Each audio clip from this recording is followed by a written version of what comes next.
Jada errealitate bada, Frantziar estatuan urgentzietan hartatua izateko prezio bat ordaindu beharko dela. Aurrekari oso arriskutsua dau eta errealitate bat erakusten du. Gizarte segurantze gero eta diru gutxiago daukaten testuinguru honetan, hiritargoaren osasuna bermatua izateko eskubidea zalantzan jarria izaten ari da. Urrutiago joan gabe, Gasteizen bertan, pertsona batek bizia galdu zuen, Osakidetzak tratatu ez zuelako etxe bizitza bat ez izateagatik, eta hori ere egoera beltzonen beste adibide bat da. Osasun sistema burgesaren nabarmentzen ari den muga hauetaz hitz egiteko eta askoz gehiagorako ongi etorriak gaurkoan Burdin Asiara.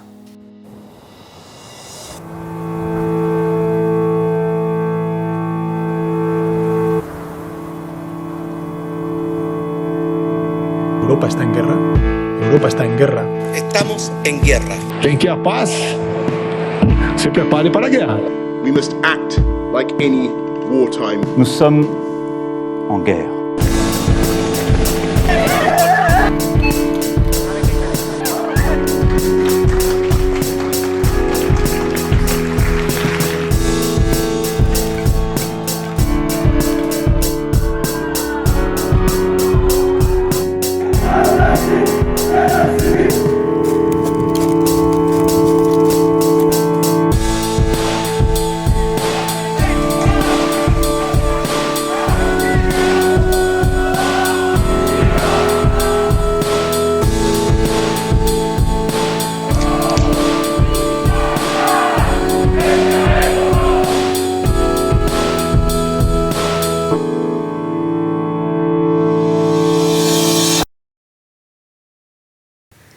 Ongi etorriak Burdin Asiaren programa honetara. Gaurko gaia tratatzeko, Maiaren bueltan, nirekin ditut Manes Gurrutxaga, Mai Sarasua, Gabon. Garazi Navarro, Gabon. eta Txaber Altue. Gabon, Martin. Hasteko, beti bezala, azken egunetako aktualitatea edo berriak errepasatuko ditugu. Beraz, horiekin hasiko gara. Gasteizko zentro sozialista desalojatu du laboral kutxak. Ertzaintza gogor oldartu da desalojoaren kontra mobilizatutako gazteen aurka. Polizia operazioak atxilotu bat, 20 zauritu eta hainbat identifikatu utzi ditu. Urte hasi berritan jaso da lehen erailketa matxista Euskal Herrian emakume bat labankadaz eraildu haren senarrak tuteran. Gizonezkoa bordeletik gertu atxilotu du Frantziako polizia, gainera 3 emakumeri eraso egin diete Gasteizen, Barakaldon eta Portugaleten. Lehengo lepotik burua soldatapeko lanean dagoeneko 3 langile hil dira Barakaldon, Olarizun eta ikastegietan, eta beste 2 larri zauritu dira Elbuston izandako istripu batean. Tolosaldeko Kontseilu Sozialistak deituta lan erailketa salatu zuten ostiralean iaz 62 langile hil ziren lan istripuetan. Beasainen, Deba Bailarako eta Goierriko Kontseilu Sozialistek deituta manifestazioa egin dute N bat errepidean jarri asmo duten peajearen aurka. Bada, albiste da autopisten erreskateak 1.000 milioi euroko kostua izan duela Espainiako gobernuarentzat. Bidasoako eta Ipar Euskal Herriko Kontseilu Sozialistek ere protesta egin dute. Muga zeharkatu nahian bizia galdu duten migratzaileen heriotzak salatu dituzte. Gutxienez, 7 migratzaile hil ziren 2021 urtean, muga bidea igaro nahian. Gauzak horrela, migratzaile bat zauritu da Irungo trenbidean poliziarengandik ihes zela. Are larriago, urtezar gauean migratzaile etxegabe bat hilik topatu zuten Irunen. Eta ez da bakarra izan, Bilbon emakume etxegabe bat zendu zen Ensanche plazan gaua igarotzen ari zela. Testuinguru lazgarri horretan, etorkinek lotarako zerabilten gunea itxi egin du Bilboko udalak. Espainiako estatuan lan erreforma da albiste, dekretu legea eztabaidatu eta bozkatzeko hilabete baino falta ez denean, gobernua sostengatzen duten alderdien arteko negoziaketek piztu dute arreta. Gobernuak patronala zein sindikatuek begi honez ikusten duten ituna dela dio urrutira joan gabe. Confebaskek adierazi du akordio historikoa dela eta aurrekoaren muinari eutsi egiten diola. Eusko Jaurlaritzaren osasun sailak jakinarazi du sintomak dituzten edo lanerako baja behar duten langileen jarraipena baino ez duela egingo. Ildo horretan, eskolara itzulerak protokoloak arindu egin ditu Hego zein Ipar Euskal Herrian. Urtarrilaren 29an manifestazioak egingo ditu Gazte Koordinadora Sozialistak Bilbon eta Iruñean, ofentsiba ekonomiko eta politikoaren aurka. Hauek dira darabiltzkigun berriak, beraz nahi zuen orden eta neurrian, bota dezakezue, iritziak edo xetasunak, apreziazioak, nahi zuena. Bai, ni hasteko igual peajena komentatzeagatik pozgarria ala nola aurreko asten bildu ginean hainbeste jende behasainen peajean kontra, baina orokorren baita ere bizitzan garestitze honen adibide bezala eta batez ere giatuta eduki komunista baten arabera eta ez kudeaketa kapitalista hau edo beste bat galde egiten eta hori pozgarria iruditzen zaidala. Etorkinena aipatzeko ez, egin zen ekitaldi hura Bidasoa eta Ipar Euskal Herriko Kontseiluak batera egin genuena. Hor azpimarratu genuen ideia zen nola etorkinen heriotza horiek ez diren kasualidadea edo istripu hutsak, baizik eta burgesiak hartzen dituen neurrien ondorio, hori mugetako kontrolak izugarri zorroztu dituzte, poliziaren gorakada izugarria eman da, eta horrek langileria osoarengan kontrola areagotzea eragiten du, baina baita ere bereziki etorkinen aurkako errepresio latz bat, eta horren ondorioz batzuk itota, besteak treinbidean hil zirela, eta basakeria kapitalistaren hainbat espresio salatu genituen horrekin batera, ez urtea pesimismoz bukatzeko, baizik eta uste dugulako posible dela bortizkeria hori eragingo ez luken gizarte antolaketa bat, eta autu hori egiten dugula, eta autu hortara batzeko deia luzatu genuen. Gainera gaiak aktualitatea duela erakusten du ekitaldia egin eta gutxira hildako berri bat egoteak. Argi ikusten da, ez? Bai, hori da, eta ez dakit 2022an seguruena ez ditugu zenbaki hobeak izango, baina espero dugu gero eta hurbilago egongo dela beste gizarte eredu hobe bat, ez? Bai, eta justu etxegabeen heriotza kasuekin ere bai ikusten dela, ez? Biolentzia kapitalista gaurkotasunezko gai bat dela, urte berri bat hasi da eta esperantza mezuak zabaltzen dira horrelakoetan han eta hemen, baina badakigu aurtengo urteak ere horrelako gehiago ekarriko dituela, Bilboko etxegabeek lo egiteko gunea itxi izana ere horren adibide da.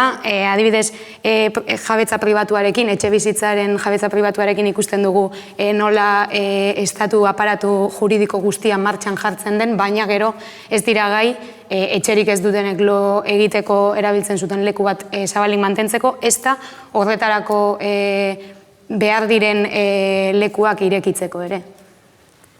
Nik lan erreformaren gai ukitu nahiko nuke pixka bat, berriz ere ikusi ditugulako beren burua aurrerako hitzat saltzen duten horiek gizarteko sektore xumeenen atzerakadak sinatzen eta zuritzen, izan ere PPren 2012ko erreforma aldatzea helburu zuten eta lortu dutela dioten horiek bere oinarrizko zutabeak mantendu dituzte eta esan daiteke esparru batzuetan okerrera ere egin dutela, adibidez ERTEen edo aldi baterako lan erreformen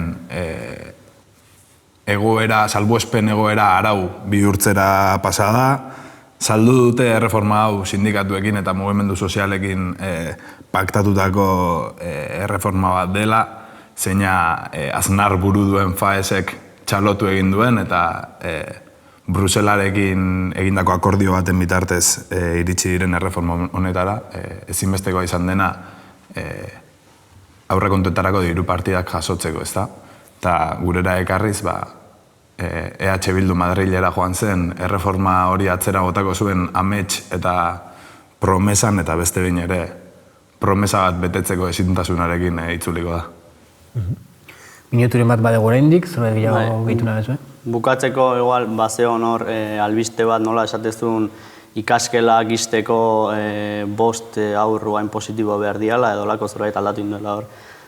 Okurritzea ditu, imaginatzea ditut horiek labi edo juntatzeanen edo Eusko Jaurlaritza edo juntatzean astikoian batek esango zazpi ume, eta besteak esango ez, 5. Batzuetan sentsazio hori ematen du. Arbitraria de hori, ez da? 7 ez, 5 edo 6. Birusa aldatuko balitz ezala, ez? Bueno, ez dakit inork zerbait duen gehitzeko, bestela aipatu dituzuen 4 gaiak zuzenean lotzen dira, bai aurreko programan landutakoarekin eta baita ere gaurko programan landutako gaiarekin. Hain zuzen ere, hitz egin dugu askotan, reforma ekonomiko, aldaketa ekonomiko sakonetan bizi garela. Eta aldaketa horiek aurreko programa aipatzen zen adibidez hezkuntzaren adibidea, baina ez da salbu geratzen osasungintzarena. Osasungintza aldaketa sakonetan dago bete-betean eta hori nabaritzen ari da, bere mugekin batera. Hortaz zingo gaurkoan eta gaira sartuko gara bete-betean. Un Estado emprendedor que invierta, que colabore, que converse con el sector privado para que la gran transformación que nuestro Sistema Nacional de Salud necesita, pues no genere brechas de acceso y asegure en consecuencia su sostenibilidad también financiera. Esto quiere decir que el sistema de salud español es un sistema de equidad y por tanto de igualdad. Se trata de reforzar lo que siempre hemos denominado la joya de nuestra corona y además después de la pandemia mucho más, que es nuestro sistema de salud universal. Un rattrapage de l'inflation, il n'a pas bougé depuis 7 ans, le forfait hospitalier. Gaian sartzeko, koka dezagun lehenik egun haueran bizi dugun egoera. Ez da analisi erradikaletara jo behar, kolapso egoera bat bizi dugula baieztatzeko. Fakua, kontsumitzaile talde ofizial bat, ez inongo talde erradikal arrarorik, berak esaten du kontraesana ikusten duela Osakidetzaren deklarazioetan eta bere kudeak eta ereduaren artean. Hain zuzen ere, 4.000 langile kontratu ziren COVID garaian errefortzu gisa egoerari aurre egiteko, eta orain ez daie kontratua berriztatu, nahiz eta egoerak, egoera larrialdi egoera baten argi dagoen, inondik inora. Are gehiago, kontratu horiek berritzen ez diren bitartean, seinalatu da, jubilatuak dauden langileak lanera itzultzera behartu direla. Testimuru berberean, langileak kontratatzen diren testimuru berberean, behartu dira jubilatu dauden Osakidetzako langileak lanera itzultzea. Eta adibideak asko eta asko dira kolapso egoera honenak. Manesek berriak komentatzean, aipatu du protokolo aldatu dela eskolen kasuan, era guztiz arbitrario batean, eta zerrenda luzea da. Lehen arreta zerbitzuan eman diren aldaketak, edo COVID kasuen interbentzio eta lokalizazioen jarraipena, edo jarraipen horiek nola moztu diren egun batetik bestera, pandemia zuzen ere okerren dagoen, edo positibo datu okerrenak dauden egoeran. Beraz, nola ulertu daiteke larrialdi egoera hau, zeren fruitua da, eta, honen analisi politiko orokortu batekin sartu gaitezke, ondo ditzen bat daizue. Nahi zuen bezala, zidezkete? Bai, ezakit nik datutxo batzuk adiez Frantziar estatuan kolapso egoera horrenak edo izan daitezkenak. 2012 eta 2018 urten artean, Frantzian osasungintzan inbertsioak 144 jaitsi dira, eta ospitale publikoen 142 zorpetuta dago. Eta beste datu bat ere, pandemia betean, 2020an, 5.700 ospitaleko itxi ziren adibidez. Eta orokorrean beti azpimarratzen da ospitale denetan langile eskasia dagoela, orokorrean postuak ez dira betetzen, eta baita ere absentismo handia dago, 10% eta hola, eta Baionako ospitalean eta asko azpimarratzen den zerbait da, mobilizazio asko eta egoten ari dira, eta egon dira, eta proposatu diren segur plana aldaketa bat proposatu zen hor, izan zen pixkat gehiago komunikazio ekintza bat estatuaren partetik, pixkat osasungintzan inbertitzen ari zirela erakusteko, eta soldaten parte bat igo zen, baina haserreak berdin hor jarraitu du, lan baldintza eskasei jarraitzen baitute, hainbat sektorek ez dutelako igoera hori euki, eta oso nabaria den zerbait da Frantzian ere bai.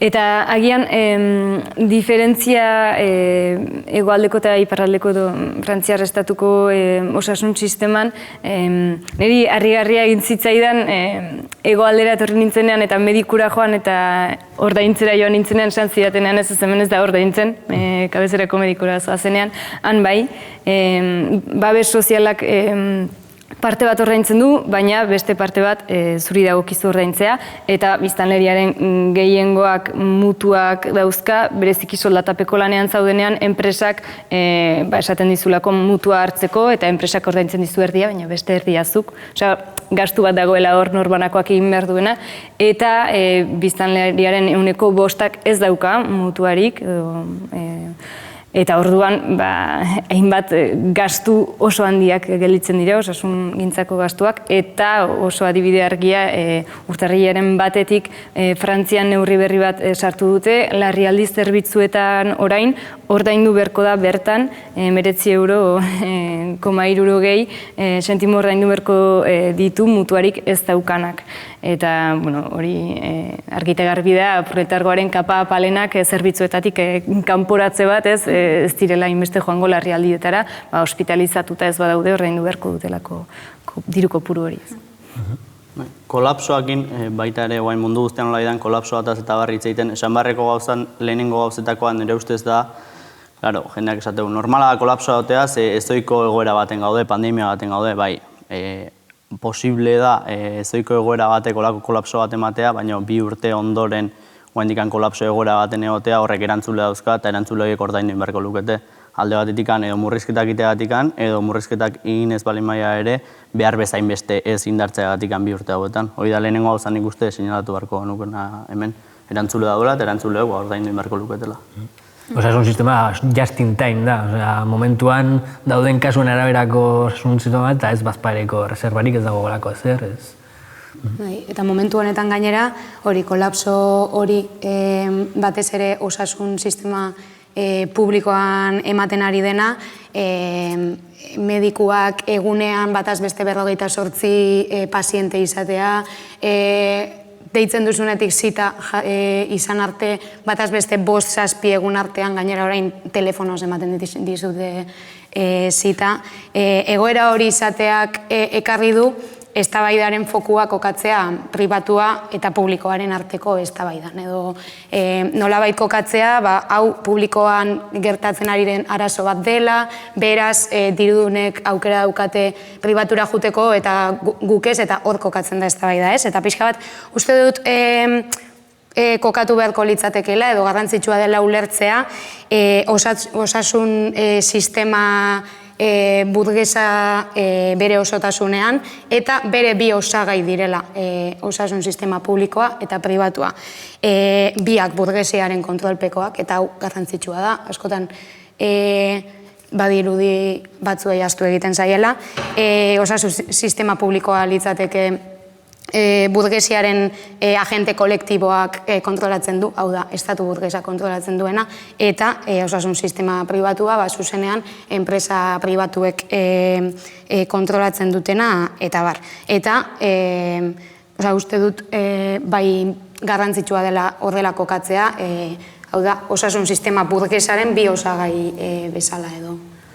Era bat ados horrekin, azpimarratu nahi nuke adibidez, nola osasun enpresa pribatuek aprobetxatu duten osasun sistema publikoaren kolapsoa eta lehen arretaren desmantelamendua beraien propaganda egiteko ez. Orain hasi dira agertzen iragarkiak nola enpresa pribatuek lehen arretarako gaitasuna duten eta osasun publikoak ematen ez duen lehen arreta hori emateko prest dauden. Hor, 2021 batean, datua aurrekoan ikusi nuen, lehenengo 6 hilabetean 407.000 poliza berri egin dira seguru pribatuetan. Aurreko urtean, urte osoko kopurua 340.000 inguru izate zen, urte osokoa, eta 2021 batean 6 hilabete batean bakarrik ja hori gainditu eginda, ez? Hori, era lotuta dago ez, bizitzaren garestitzarekin nola jende batek osasungintzarako sarbidea eskuratzeko jo behar izan duen osasungintza pribatura eta beste jende kapa handi bat dagoen ezin duena osasungintzan mota hori ordaindu, beraz. Ikusten ari garena da nolabait langile klasearen zati bati osasungintzarako sarbidea ukatzen ari zaiola. Eta jende bat ari da horren aurrean publikoaren defentsa egiten, nik azpimarratu nahiko nuke osasungintza publikoa, zuk esan duzen bezala, kontrol burgeseko osasungintza bat dela, eta ez dugula aldarrikatu behar dena dela langile klasearen osasungintzarako sarbidea edo defendatu behar dena hori da, baina ez horrek gizarte burgesean hartzen duen forma konkretua aldarrikatu, bestela burgesiari jokoa egiten ari gara. Hau da, osasungintza publikoa, pobreentzako osasungintza bat da, burgesek edo aberatsek kontrolatua beraien kudeatzaile politikoen bitartez. Beraz, sarbidea defendatu bai, baina ez dugu osasungintza publiko horren aldarrikapen zuzenik edo ez genuke egin behar. Hor gainera, guztiz logikoa litzateke garai hontan publikoan inbertsio gehiago egotea, bereziki klase ertainaren zati handi batek ezingo duelako pribatura jo eta orduan publikora joko duelako, eta ez du esan nahiko gehiago inbertitzen badute publikoan baldintzako betuko direnik, baizik eta jende gehiago egongo dela horra jo beharko duena. Bai, eta eske gainera argigarria da, proletarizazio prozesu batean gaudenean, pobretze egoera konstante batean gaudenean, eta bizitzen garestitzea errealitate bat denean, bizitzen garestitze horretan orain osasuna ere sartzen dela. Hainbeste jendek seguru pribatura jotzea ez da hainbeste jendek gaitasuna daukalako benetan hori ordaintzeko, baizik eta orain ja osasuna bermatzeko beharrezkoa delako horrelako adibidez seguru pribatu batera jotzea, Osakidetzak ez dizulako bermatzen inolaz ere osasuna, lehen arreta dagoen bezala dagoelako eta izan dezakezulako tumor bat perfectamente eta ez enteratu.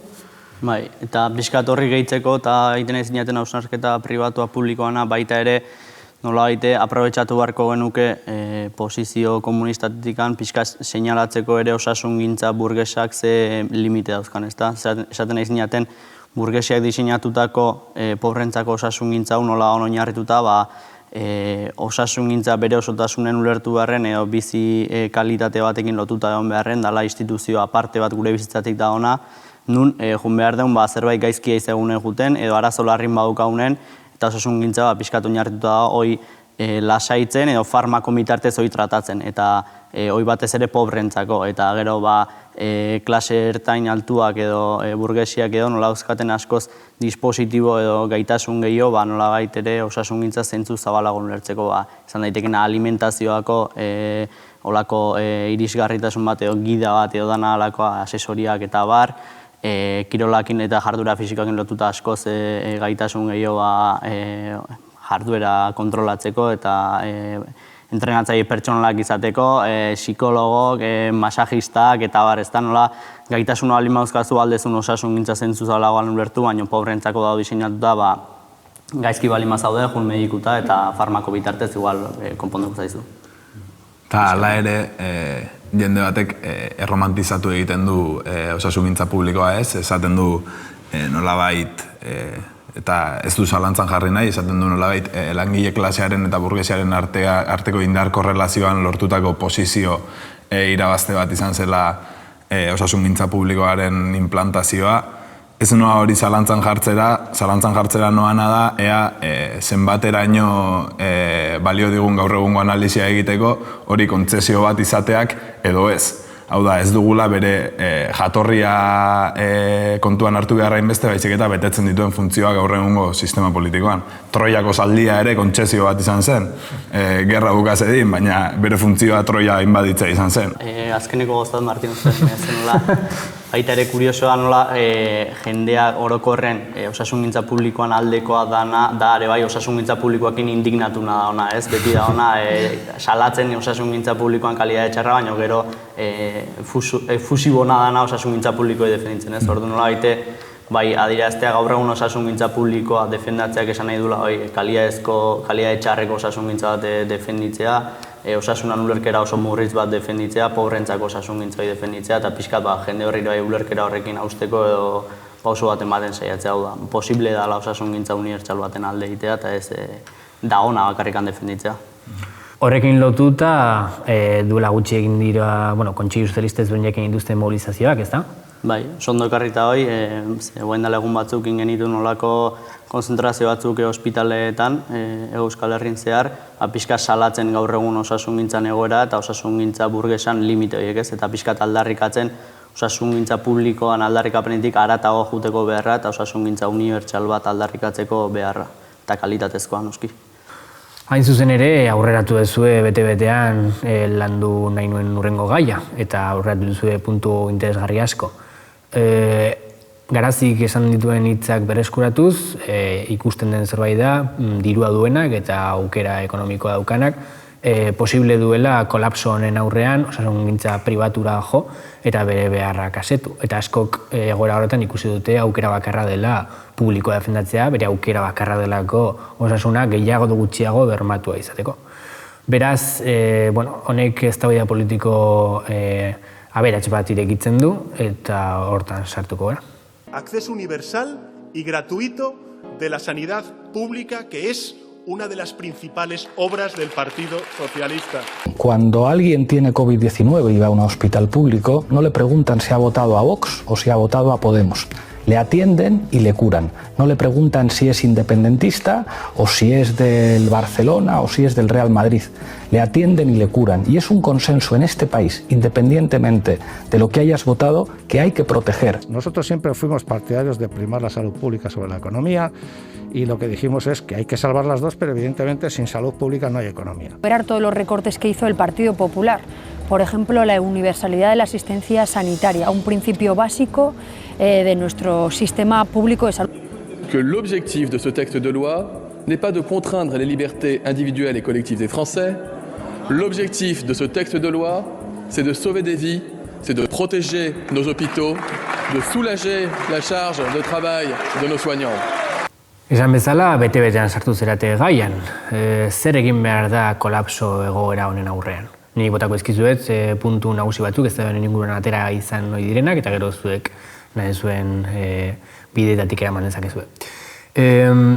Lehenik eta behin, aipatu hori da, eztabaida honen baitan, sektore publikoa daukan arazoa kudeaketa arazo bat dela, kudeatzaile bat egoteagatik gaizki doala, EAen bertan ikusi daiteke, baina baita Espainia mailan edo zen alderdik besteari errua gotatzen dio, normalean bera baino lehen gobernuan egon denari, osasunaren kudeaketa txar bategatik, baldintza txarrak utzi ditulako eta horregatik funtzionatzen duela gaizki. Honein lotuta, gainera, askotan hitz egiten denean, osasungintza publikoa berak ez daukala gaitasunik edo muga batzuk dituela, izan dirua falta denean beti okerrera doalako, bat edo beste agonda ere gobernuan edo beste arrazoi batzuengatik. Normalean jotzen da, esatera, sozialismoa eta alako ameskeriak ondo daudela, baina beharrak oraintxe bertan direla, jendeak oraintxe bertan behar duela bere osasuna bermatuko duen sistema bat, eta hori publikoa izan behar duela. Eta orduan jendearen behar horietan babestutan, nola izateko, egiazkoak diren beharrak, publikoaren defentsa baten edo, publikoa indartzeko tesia edo reforzatzen da ez. Puntu asko dira, zer egin behar da egoren aurrean. Pragmatikoki edo posizio supuestamente pragmatiko baten izenean publikoa defendatu, baldintzarik gabe, eta etorkizun urrun batean ikusi soluzio integralago bat, edo bestelako posizio politikoa defendatu behar dira. Nahi zuen bezala, puntu deixente bota ditut, baina nire zure gaian sartzen.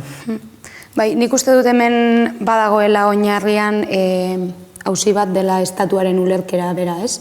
Estatua ulertzea zerbait neutro gisa, beraz, kudeatzaile bat edo beste izan da, gauzak ondo joango dira, edo gaizki joango dira, orain gaizki badoaz, gaiztoak daudelako gobernuan, ez? Pixka bat, hori da logika, badirudi batzuen ustez, estatuaren bete beharra dela guztion ongizatea bermatzea, eta orain bapatean, kudeatzaile txar batzuk direla medio, hori ez betetzen hasi dela, beraz, irtenbidea bozkatu gaitzazu. Hemen kontua da, osasungintza publikoa hitz egiten ari garenean, lehen ere aipatzen ibili garen moduan, kontua ez da publikoa edo pribatua, baizik eta zeinen kontrolpean dagoen, ez? Sarritan esaten duguna.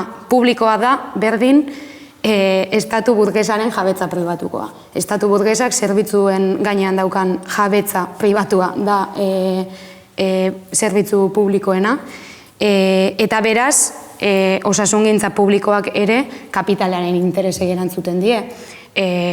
finantzazio edo finantzaketa pribatuaren menpekoa da guztiz, merkatuaren legeak agintzen du bertan ere, eta hori ez, kapitalaren beharren araberakoa da. Esaterako oso ohikoa izaten da, ez? Gure enpresa farmazeutika batek adibidez izan dezake garapen teknikoa, izan dezake txerto bat, baina errentagarria izango ez bada ez du aterako. Hau da, gaude momentu batean nun garapen tekniko zientifikoa izugarria den, baina hori ez bada erabiltzen benetan gizateriaren onurarako da, momentu bakoitzean errentagarria denaren araberako aukerak egiten direlako. Hau da, zentroan dagoena ez delako ongizatea eta ez delako gizateriaren garapena nahi bada, ez? Hori izan nahi nuen, egon gara hitz egiten ez, ospitale pribatu, publiko, osasungintza, baina munduko hainbat lekutan biztanleriaren zati handi batek ez dauka bateria asistentzia medikurik. Eta esan duzuna, bai, farmazeutikek funtzionatzeko modua zer da, ze ikertzen da eta zerrez erabakitzen du kapitalak edo ze medikamentu ekoiztuko den, erabakitzen du, salduko den edo ez. Eta horregatik, munduko biztanleriaren zati bat hiltzen da tratamendu oso errexeko gaixotasunengatik, eta hori hola da. Eta azken finean baita ere, osasungintza publikoa defenditzeak zeharka dakarrena ere bai, gaur egungo ereduen mailek aipatzen ere bai, defenditzea, ezta, edo horri zilegitasun bat ematea. Zergatik, osasungintza publikoak dakarrena da, estatu batek nahikoa diru partida bali mauka, nahikoa gaitasune, nahiko produktiba bali da, osasungintza horrek geroz eta azpiegitura edo baliabide edo tresna gehiago eukitzea. Ze pasatzea, estatu batzuk badaduela oso ahulak dianak ez daukatena gaitasunarik, orduan territorio hortako edo estatu hortako jendeak ez daukala sarbidea osasunako. Orduan, osasungintza publikoa defenditzeak nahi eta nahi ez bai dakar, jende batek osasunik ez edukitzea, nahiz eta publikoa saiatzeian mozorretzen unibertsal bezala, garbi gatzea ez dela unibertsala. Claro, baina normalean, gaia pixka bat bukatzeko, eztabaida honetan esan ohi dena da, publikoak edo estatuak edo gobernuak bai daukala gaitasun bat horri aurrek edo, eta publikoa garazik esan duen aritik, merkaturen legeratik kanpo dagoela, nola baita izateko, ez? Adibidez horrentxe duela gutxi esan du Sánchezek antigeno testen prezioa kontrolatuko duela, horien igoera eman ez dadin edo horrelakoak. Neurri hauek era mugagabean eman daitezke, ez dago inolako mugarikolako aplikatzeko.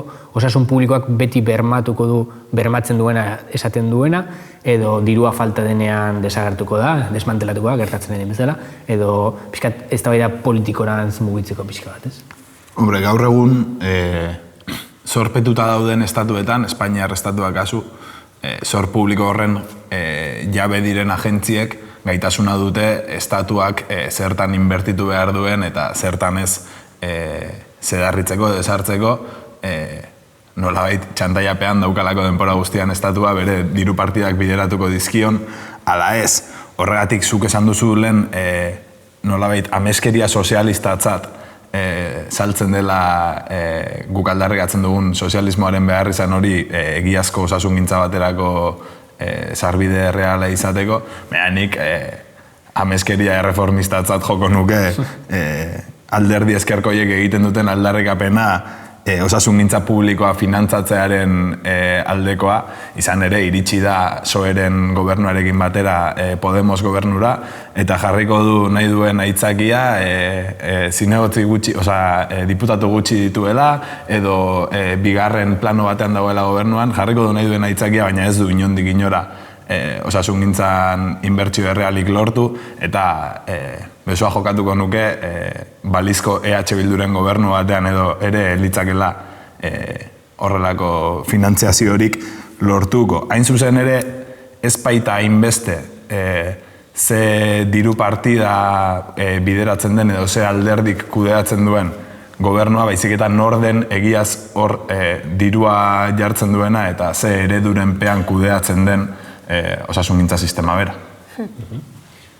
Hor, kolapsoaren kausa bera kontrol burgesa da, eta esatea guazen osasungintza publikoa defendatzera kolapsoaren irtenbide moduan, osea, zaude esaten kolapsoaren irtenbidea kolapsoaren kausa dela.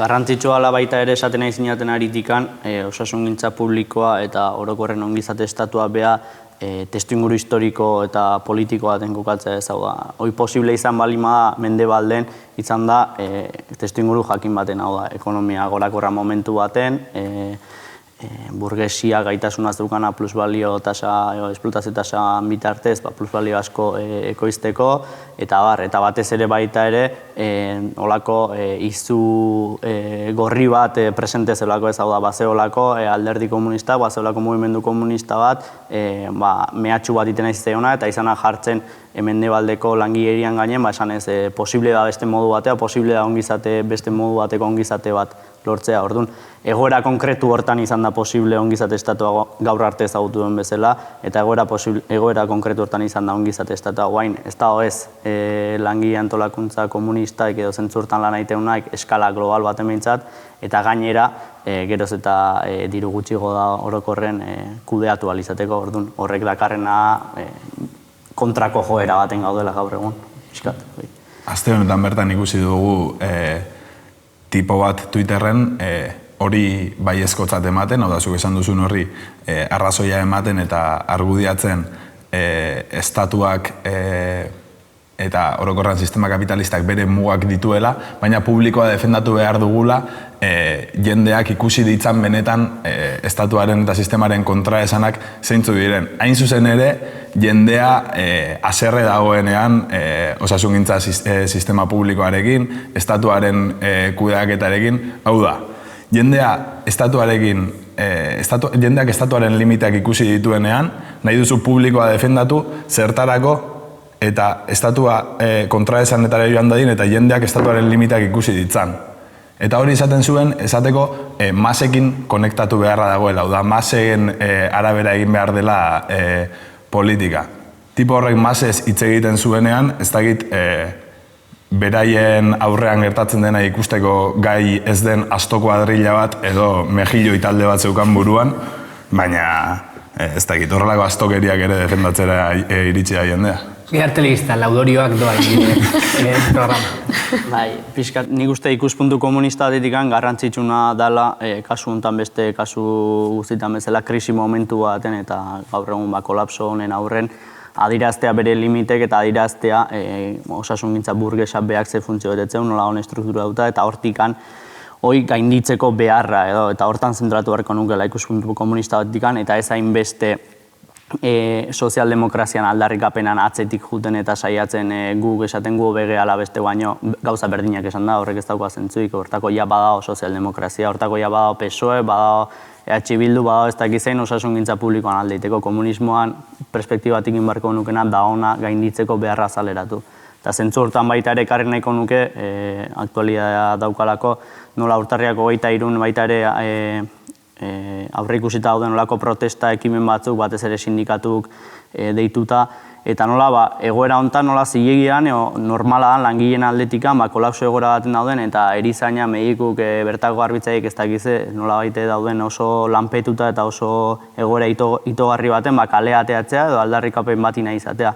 Baina adirazi beharko genuke, esaten eginean bezala, aktuatzeko modu horrek edo funtzionatzeko, politikoki funtzionatzeko modu horrek ez gaitula emango inoiz soluzioa, behin eta berriz gurpil berdinen nahi galako eroitzen, gurpil berdinei bueltak ematen nahi galako, ezta? Dalako nola baite, burgesiai eskatzea, mesez, egin inbertsio gehiago hemen, mesez, jarri asko ze baliabide gutza, eta gaizki egia pasatzen ez, inberduna, benetan hoi indarroi antolatu eta perspektiba irautzaia eman, hau da, burgesian kontrola eta estatuan behan izaera beha auzitan jarri eta hoi gainditzeko indar bat antolatu.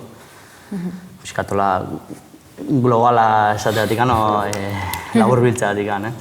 Ez dugu publikoaren aurkako diskurtso hau egiten sozialdemokraziaren kontra egiteko, baizik eta ikusten dugulako ez dela posible bide hortatik unibertsala eta kalitatezkoa den osasun sistema bat mundu osoarentzat bermatzea horregatik egiten dugu eta horregatik uste dugu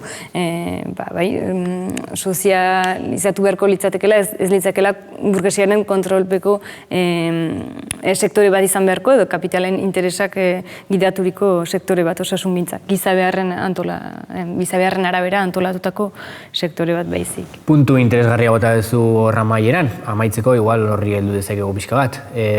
Askotan esaten da, erraza dela kritikatzea, baina zaila proposamen politikoak egitea. Beraz, zer egin behar da edo zer egin beharko litzake egoera honen aurrean.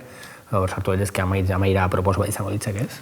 Nik uste dut burgesiari osasunaren gaineko kontrola kentzea oso urgentea den zerbait dela. Gertatzen ari dena basakeria bat da, eta gizateria osoaren ongizatea bermatzeko era bakarra, askotan esaten dugun bezala, gizarte komunistaren eraikuntza prozesua da, ez? Eta askotan esaten digute bai, baina hori urrun dago eta orain zer. Garrantzitsua da gaur egungo egoeraren larritasuna seinalatzea, erantzuleak seinalatzea, inkluso behar bada neurri konkretuen borrokak abiatzea, baina hori ezin da bere horretan geratu, bestela estatu burgesaren erreforma bultzatzen egongo ginake, eta hori botere proletario independiente baten garapenarekin batera egin beharreko lana dela, esango nuke. Agian zuek. Hain zuzen ere, hitz egiten dugunean Kontseilu Sozialisten artikulazioaren beharraz eta bizitzaren esparru guztietan langile boterea garatzen joateaz, osasungintzan ere botere hori garatzen joateaz ari gara besteak beste, hau da, dauden existitzen diren zenbait baliabide geure egiteaz, ala nola ospitale zerbitzuak, hau da, guk ez dugu sendabelarrezko osasungintza bat aldarrikatzen. Aldarrikatzen duguna da, existitzen diren zenbait baliabide geure egin, eta beharrezko iruditzen zaizkigun beste baliabide batzuk sortzen joateaz, eta osasuna ulertzeaz modu zabalago baten, ez soilik gaixotasunen konponbidea eta neurri paliatiboak, baizik eta hori Manesek lehenago aipatu duen bezala, kalitatezko elikadura baterako sarbide unibertsala, kalitatezko kirol jardueretarako sarbide unibertsala, eta abar, eta abar. Bai, eta horri lotuta baita ere esan behar dena, nola baite gaur egun daun posizio etiko bakarra, nire ustez bintzat, zuzena bintzat, hori dala, hau da. Nola baite defenditzea dauen baliabide guztien sozializazioa eta kalitatezkoa, eta horrek implikatzeula osasungintza sozialista bat edo unibertsal bat, eta hori dela posizio etiko zuzenena gaur egun, bestela igalako defenditzen bakarrikan jende gutxi bat entzako osasungintza, kalia etxarreko osasungintza, jendea hiltzea sendagarrik dian gaixotasunen ondorioz, eta bar, ez da. Orduan, hori da nire ustez ere bai balion jarri behar dena, posizio etiko zuzena hori dela. Eta gero ezakit pentsatzen tegoera honetan, hainbat osasun arloko langile erizain mediku desesperatuta daudela eta ezin egon batekin, eta uste dut main gainean dagoeneko bestelako gizarte baten eraikuntza prozesuan konprometitzeko aukera eta gure bizitzak beste modu batean antolatzeko autu hori egiteko dagoela gaur egun, eta albezain goiz hasi osasun arloan ere gure interesetara antolatzen eta ikertzen, lehenago etorriko dela guztiontzako osasun unibertsala eta kalitatezkoa ez. Esterik eitzeko? Bai, eta puntualizazio bezala ez dela soilik daona sozializatzea edo dauden tresnak erabiltzea beste modu batea, baizik eta osasungintza sozialista batek beste gauza asko implikatuko lituzkela, batez ere igual zenbait ikerketa edo zenbait gauza beste norabidean egitea, eta ez egotea guztiz irabaziak eta gainbalioa metaketak determinatuta, baizik eta ongizate kolektiboa bideratutako hainbat eta hainbat ikerketa eta hainbat trataera. Evidentzia batetik abiatu gera, osasun sistemaren kolapsoa gaur egun kaleetan bizi dugun errealitate bat delako, eta oso urruti imaginatzen genituen egoerak, urgentzia bat kobratzea edo diruaren arabera selekzionatzea urgentzietara sartu daitekena, edo jendea osasun gintza zerbitzuak ez jasotzeagatik hiltzea, errealitate bat bihurtzen ari dira. Hortik abiatuta, osasun publikoaren inguruko eztabaidan bete-betean sartu gera, eta erakutsi da, dirua falta denean berdin duela norden kudeatzailea, dirua falta denean osasungintza, berdin hezkuntza edo beste edozein sektore publikoko zerbitzu desagertu egingo dela, eta konstituzioan edo berdin duze legetan idatzita egon arren eskubidea degula hori jasotzeko, eskubide hori desagertu egingo dela. Beraz, argi ikusten da, ez, osasungintza publiko eta pribatuen arteko ezberdintasuna, baizik eta osasungintza burges edo sozialista baten arteko ezberdintasuna. Hemen mahai honetan aipatu den bezala, gaitasun teknikoa izan da ere, ura sendatzeko gaitasun teknikoa izan da ere, gaixotasun batzuek oraindik heriotzak eragitea, horren adibide argiena da, eta ez da COVID-arekin ikusten den zerbait. Baizik eta IESa bera urteetan zehar dago, eta oraindik badago, heriotzak eragiten, eta sufrimendu izugarri eragiten, tratatzeko medioak egon arren. Honekin amaiera emango dio programari, eskerrik asko regotegatik, eta hurrengo programan elkar ikusiko dugu.